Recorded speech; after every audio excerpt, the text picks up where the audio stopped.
Hola amigos, bienvenidos a mi espacio, soy David Parcerisa. Hoy me gustaría hacer un poco de análisis de las grandes mentiras que se han llegado a decir sobre los dioses Anunnaki.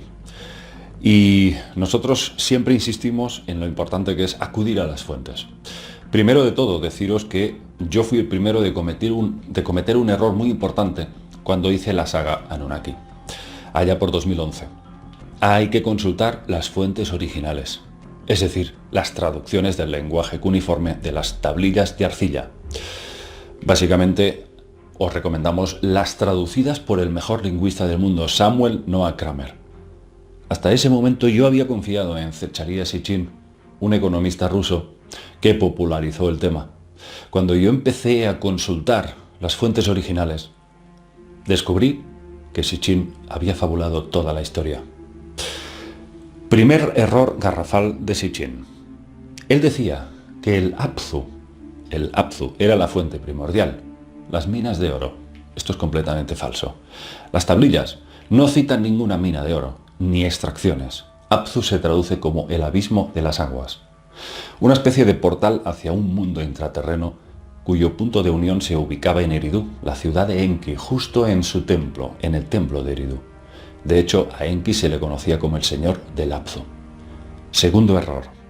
Tema Nibiru. Sitchin popularizó el tema de que un planeta gigante llamado Nibiru orbitaba cada 3.600 años alrededor del sistema solar y que cada vez que pasaba cerca de la Tierra, entre Marte y Júpiter, causaba un cataclismo. Bien, cuando acudimos a las tablillas, el término Nibiru aparece citado 2-3 veces, no más. Y los expertos lingüistas como Kramer o Federico Lara Peinado tradujeron Nibiru como la estrella polar. Otras veces es Venus o un punto luminoso determinado en el cielo, nada más. En ningún momento, en ningún texto original, no se dice nada de un Nibiru como planeta intruso que entra dentro del sistema solar, y mucho menos que los Anunnaki vengan de ahí. Todo lo inventó Sitchin, pero lo inventó basándose en la teoría astronómica del planeta X, una teoría que intentaba explicar la incursión de un gran astro que perturbaba gravitacionalmente a los planetas exteriores, como Urano o Neptuno. Era una hipótesis bien extendida en esa época y que Sitchin la utilizó, se la hizo suya. Al principio la tomó prestada y luego se la apropió para confabular toda esta trama de Nibiru, que repito, no hay nada en las tablillas. Nibiru como tal no existe. Lo que sí dicen los textos es que los Anunnaki vienen del Duku. Duku, que se traduce como la montaña sagrada o montículo sagrado. Pero ni siquiera así podemos asegurar que esto sea un planeta, porque no se dice que sea exclusivamente un planeta. No se dice lo que es. Algunos especulan que Duku puede ser una nave, plataforma gigante. No se especifica, se describe como una mansión, eso sí, la mansión del Duku. Y dice que los Anunnaki vienen de ahí. Solamente eso. Entonces, lo preocupante es que sobre todo, ya dejando de lado lo diversificado que está aquí en Europa, todas las teorías de Sitchin, lo más preocupante es Estados Unidos. En Estados Unidos, Sitchin es como Dios, nadie puede replicarle. Le consideran un símbolo de la rebeldía, de la historia ortodoxa. Y realmente es una pena muy grande ver cómo millones y millones de personas se dedican a dar por hecho lo de Nibiru, a repetirlo en vídeos, a repetirlo en libros, cuando no hay nada, cuando uno acude a los textos originales. ¿Qué significa eso? Pues significa lo fácil que es engañar a la gente, engañar a la sociedad, simplemente por no tomarse la molestia de acudir a los textos originales. Y ahí está la gran fabulación. Tercer error. Sitchin decía que los Anunnaki pulverizaban oro en partículas en suspensión en la atmósfera de Nibiru, porque esa atmósfera, decía, estaba dañada y los rayos del sol causaban estragos, ¿no? Entonces la recubrían con esa barrera de protección del oro suspendido, una especie de barrera. Bueno, evidentemente nos vamos otra vez a la fuente original y en las tablillas no hay nada de eso. Ahí no se cuenta nada. Cero. Aparte, Sitchin quiere hacernos creer que el oro es vital, importantísimo conseguirlo, porque los Anunnaki lo necesitan para diseminarlo en la atmósfera de Nibiru, para cubrir la atmósfera.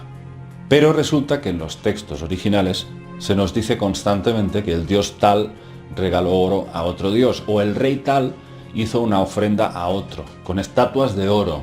Es decir, si tan importante era el oro, los Anunnaki parece que lo usaban como elemento decorativo, sin mayor trascendencia. Vamos, que nadaban en abundancia y lo usaban como algo, tampoco tan valioso. Cuarto error, el más grave. Sitchin publicó un libro llamado El libro perdido de Enki, donde escribió páginas y páginas de diálogos entre dioses, todo inventado como un novelista, porque no hay nada de eso en los textos. Lógicamente hablamos de conversaciones que casi se cuentan sus intimidades, los dioses, o sea, una auténtica novela, una película. Pero ahí no hay nada de eso cuando uno consulta los textos originales. Y podría seguir, son cientos de elementos inventados. Vamos a ver, ¿qué es lo que sabemos realmente de los Anunnaki? Pues muchas cosas. Afortunadamente, lo primero es que eran reptiles mamíferos. Otra cosa que Sitchin quiso ocultar a la sociedad, pues que realmente se trata de reptilianos. Es un tema que preocupaba incluso al famoso David Icke, porque David Icke tuvo la odisea, iba a decir otra palabra, de conocer a Sitchin. Y cuando le preguntó sobre los reptilianos, dijo, ¿cómo es que no hablas de ellos si está todo lleno de referencias a la serpiente? Y Sitchin le dijo, no vas bien por ahí, no vas bien, olvídate de los reptilianos. Ese tema no te conviene, déjalo. Y claro, David Icke dijo, pero a ver, si analizando la historia vemos que eso está ahí, que está patente en todas las culturas del mundo, ¿por qué tengo que hacer caso omiso a esta cuestión, ¿no? Y Sitchin le decía, no, déjalo. Claro, una de las más importantes figuras que existen encontradas es la de la cultura Alobeit-en-Harmo. Hemos hablado 1000 veces de esto, ¿eh? Aquí las tenéis. Esto es proto-sumerio, es anterior a lo sumerio. ¿Por qué hay que hacer hincapié en esto? Pues porque en la cultura sumeria los dioses aparecen reflejados como humanos, razón por la cual mi amigo Iván Martínez plantea una teoría muy interesante, y es la de que los dioses Anunnaki ya no convivían con los humanos en Sumeria, en la época sumeria, sino en la anterior. Sí habían convivido en la de la cultura Alobeit, la que pertenecen estas figuras. Esto es muy importante de matizarlo, porque esta posibilidad explica dos cosas. Primera, que los dioses ya no estaban ahí conviviendo abiertamente. Y segunda, que por esa razón ya no les representaban como a reptiles. Cuando ya la cultura acadia absorbió a la Sumeria, ¿qué es lo que decían de los dioses, los acadios? Decían que eran invisibles al hombre, que vivían en los cielos, ya no compartían la vida con los humanos. Otra cosa que sí sabemos es que los Anunnaki nos crearon. Eso dejan muy claro los textos. Los sumerios decían que nos habían creado a partir de la arcilla fértil del Apsu. Y el Atrahasis, otro importante texto, nos dice que nos crearon a partir de la sangre y carne de un dios, que mezclaron con arcilla. De hecho, sacrifican al líder de una revuelta que se produce de los Igigi, cuando se amotinan por los trabajos forzados, y cogen al instigador y lo degollan. De este dios sacrificado, que se llama Beila, en otra parte Kingu, este dios sacrificado parece que le extraen algo que lo depositan en nosotros, los humanos. Y yo creo que es la conciencia, el estado consciente que nos distingue de los animales que solo se mueven por instintos básicos. Nosotros sabemos que existimos, razonamos a veces. Esto es algo que nos otorgaron ellos a través de, supuestamente, este ser al que degollaron. Y utilizaron su carne y su sangre. Esto en textos acadios. Pero en el Enuma Elish, el poema babilónico de la creación, en la sexta tablilla, se nos da una versión mucho más detallada. Se nos dice que fue el hijo de Enki, el dios Marduk, a quien se le ocurrió la idea de crear un humano.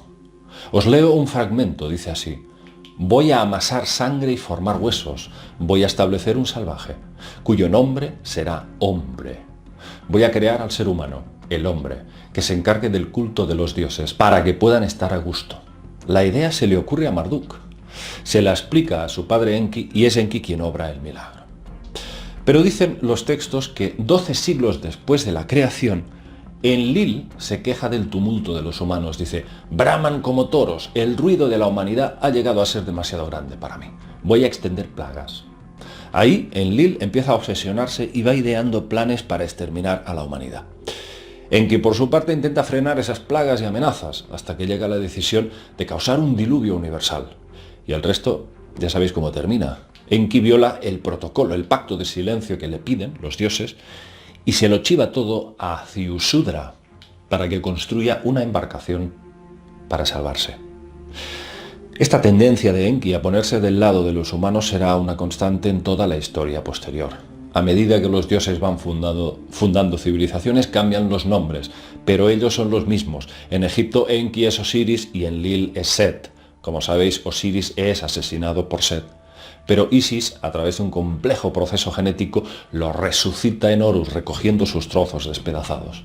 Si nos vamos a la cultura griega, Enki aparece como Prometeo, que roba el fuego del conocimiento de los dioses para entregarlo al hombre. Siempre lo mismo. Lucifer también parece ser Enki, el que lidera a los ángeles caídos para rebelarse contra Enlil, Yahvé, y se pone del lado de los hombres para transmitirles conocimiento. Enki es, en suma, el héroe cósmico, el padre de la humanidad, que a lo largo de los milenios ha estado vigilando de cerca a esta raza que ha creado, tutelándola, instigando a hombres santos, fomentando valores espirituales, inspirando artistas para crear bellas obras. Ese es el motivo de mi último libro, después de 5 años sin publicar, y me decidí por escribir una obra dedicada a este ser, a Enki.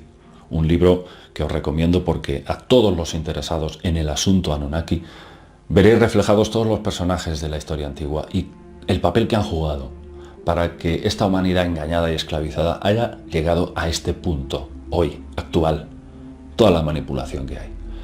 Y de cómo Enki fue el único que intentó defendernos contra estos seres. Vamos a dejar aquí el tema, espero que os haya ayudado un poco a separar el trigo de la paja, porque hay muchas mentiras que se están diciendo sobre los Anunnaki y desgraciadamente la gente habla, pero no acude a las fuentes originales. Una pena. Os espero en próximos trabajos, amigos, espero que os haya gustado. Chao.